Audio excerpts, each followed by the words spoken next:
If you check out my older videos, you may notice that I have a lot less hair than I appear to have now. So, how did I do it? Well, gentlemen, I've tried it all. Drugs, shampoos, micropigmentation. What the heck is that? Rogaine, even a hair transplant. You name it, I've probably done it. So before you go out and spend lots of money, watch this entire video because I spend less than $10 a month for a full looking head of hair. And no, I'm not wearing a toupee. My name's Matt Artisan from The Attractive Man, and I'm gonna go over the best options you have when you're going bald. I'm Matt. He has mastered the art of seduction. Many boot camps encourage men to be assertive. A woman wants to be turned on. We've done all the testing and we know what works.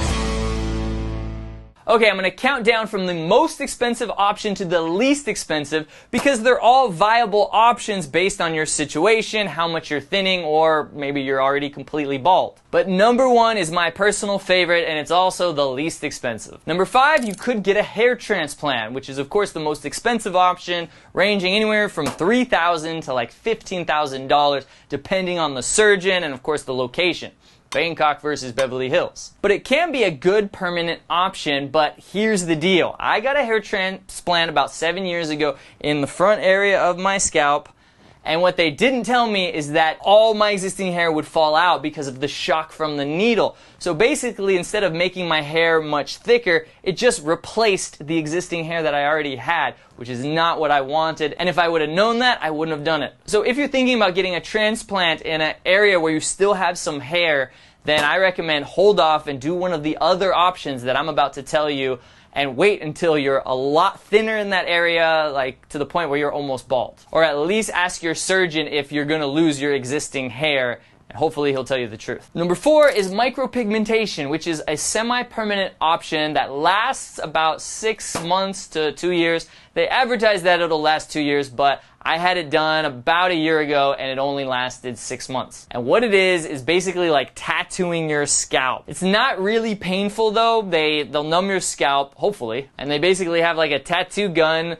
that paints little dots on your scalp. So it's not the exact same thing as a tattoo because it doesn't last forever, but it does make your hair look a lot thicker. So if you're thinning, you can do that. It'll look thick. It might last 6 months up to 2 years if you don't wash your hair or go swimming. And if you're completely bald, you can do this and it'll make you have more of a shaved head look instead of just a bald head look. Number 3, kids, is drugs. Primarily Propecia and the generic finasteride, which I've been using since high school. That's right.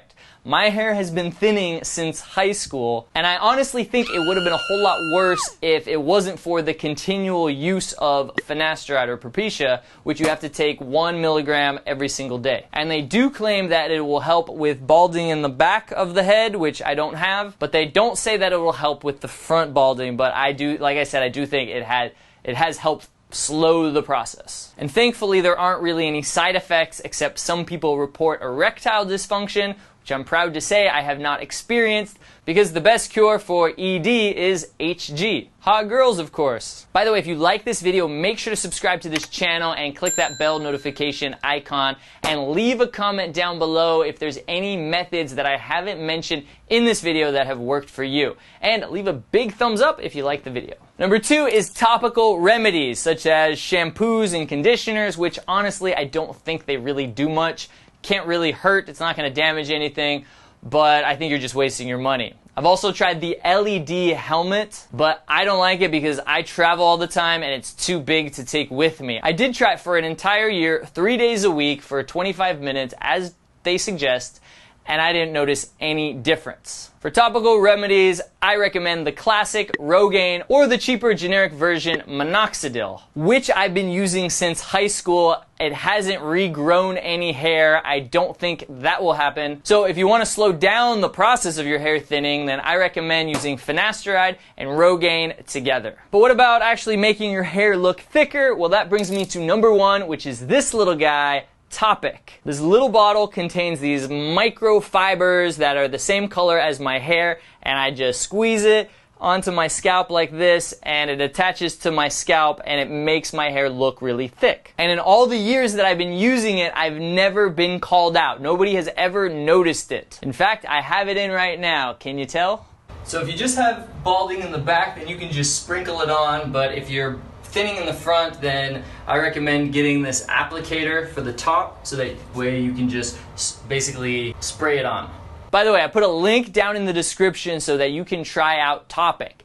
Do it, man. Get a bottle because I love this stuff. Now, one last thing, it's also important to have a hairstyle that complements your thinning. And don't do the old man with hair on the sides, bald on the top look. That's not attractive. You might as well just shave it all off at that point. You're gonna want something that's very short on the sides, because if you're thinning on the top, then long hair on the sides, it's not gonna look good. You're gonna look like a clown. Trust me, I've been there. Pay some extra money and go somewhere where they can recommend a good haircut. Spend like $100 on your haircut just one time, and then you can just go to Supercuts or get your brother or sister to do it with like clippers, you know, every week after that. Because if you're gonna have short hair on the sides, you're gonna probably have to get it maintained and cut every single week or every other week. Now, I know that losing your hair sucks and can make you feel more insecure. In fact, I was really insecure about my thinning hair for a long time and can deplete your confidence. So I created a free confidence cheat sheet with 18 other ways to boost your confidence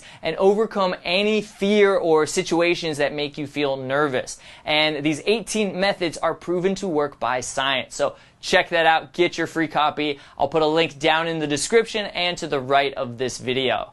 My name's Matt Artisan from The Attractive Man. Make sure to subscribe to this channel, and I'll see you in the next video.